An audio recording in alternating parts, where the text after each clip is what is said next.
सामने है Akashdeep all India 57 rank CGL 2022।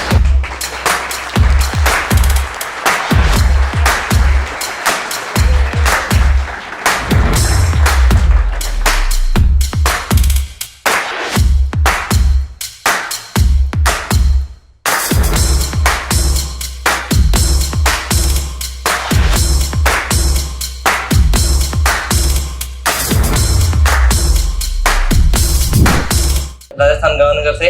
तो मैं BSc करते ही मैं आ गया था, फाइनल ईयर के लास्ट में मैं आ गया था सर के पास यहाँ पे तैयारी करने। और मैंने फिर यहीं पे 8 महीने कोचिंग की। फिर उसके बाद में सर की पोस्टिंग गंगानगर थी, तो सर से वहाँ पे भी मैं कोचिंग लिया करता था। तो धीरे धीरे 1-2 एग्जाम दिए, नहीं निकला। इस बार फाइनली मेरा सिलेक्शन हो गया CGL 2022 में ऑल इंडिया 57 रैंक के साथ।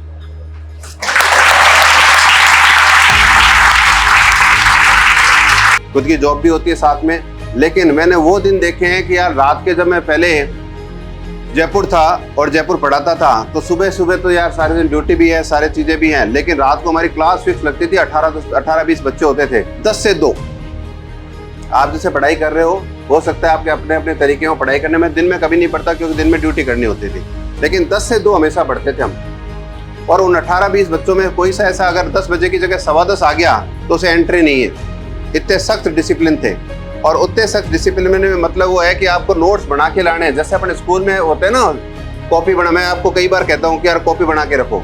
अगर आपने वो चीज़ प्रोसेस फॉलो कर लिया तो मैं मानता हूँ कि 6 महीने क्या साल भर के अंदर अंदर आपका सिलेक्शन हो जाएगा। हो सकता है 80 बच्चों में से जैसे 7 बच्चों का सिलेक्शन 6 महीने के अंदर हुआ था, वैसे ही 7 सबका हो नहीं हो, लेकिन साल भर के अंदर अंदर कोई ना कोई एग्जाम में निकल जाओगे। लेकिन उसके लिए डेडिकेशन चाहिए कि आपको जब भी आपको पढ़ना है तो वो पढ़ना है। 10 से 2 बजे तक फिक्स क्लास होना। और उस 20 बच्चों में से बताऊं कितने सिलेक्शन हुए थे? 18 इंस्पेक्टर लगे थे। तब मेरे को किसी ने कहा था कि सर आप पढ़ा सकते हो।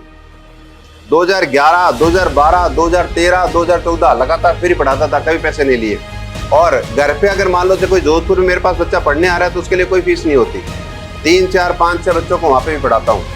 लेकिन हो सकता है टाइमिंग अवेलेबिलिटी वाली दिक्कत आती है। टाइमिंग अवेलेबिलिटी वाली एक बात है कि मैं 15 दिन यहाँ पे रहूँगा तो 15 दिन आपकी रेगुलरिटी नहीं बन पाएगी। अगर आप खुद सेल्फ स्टडी कर रहे हो, हाँ मेरे से जहाँ से गाइडेंस की जरूरत है तो गाइडेंस मेरे अकेले क्या, कोई भी फैकल्टी को भी मना नहीं करते, पढ़ाने वाला कभी मना नहीं करता।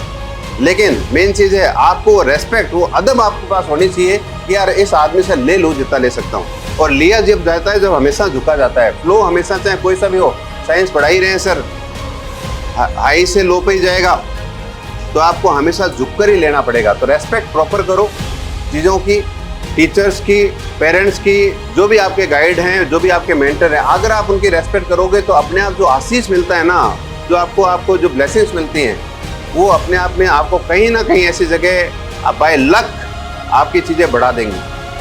कई बार मैं कहता हूँ मेहनत तो है ही, मेहनत के साथ साथ लक फैक्टर इम्पोर्टेंट है।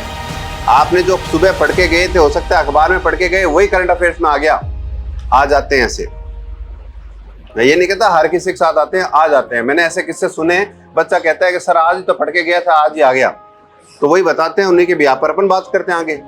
तो आपके लक फैक्टर कब काम करते हैं? जब आप एफर्ट भी करते हो, साथ साथ में आपके इंटेंशन अच्छे होते हैं। इंटेंशंस अच्छे होने चाहिए। जिस चीज में आप 6 महीने 8 महीने साल भर दौड़ना चाह रहे हो, उसमें पूरा झोंक दो खुद को, तो नो डाउट आपका सिलेक्शन साल भर के अंदर हो सकता है। नहीं तो देखो यार, योजनाएं तो फिर पंचवर्षीय योजनाएं कुछ नहीं कहूंगा मैं। अपन सोचो किसी एक पर्टिकुलर काम के लिए, यार बच्चों के बीच में मैंने एक बार कहा था कि यार जब तुम सेलेक्ट हो जाओ ना, तब तुम एक दिन हमारे बच्चों के लिए आना। आपको भी कह रहा हूँ, सभी को, जिस दिन तुम सेलेक्ट हो जाओ कि आपके सामने एक और कोई आपके छोटे भाई बहन बैठे होंगे, उनको समझाने के लिए, उनको मोटिवेट करने के लिए, उनको गाइड करने के लिए, कैसे हमने तैयारी की थी वो बताने के लिए जरूर आना। तो मैं चाहूंगा कि सारे के सारे आए। ठीक है, इसी के साथ अपन वाइंड अप करते हैं।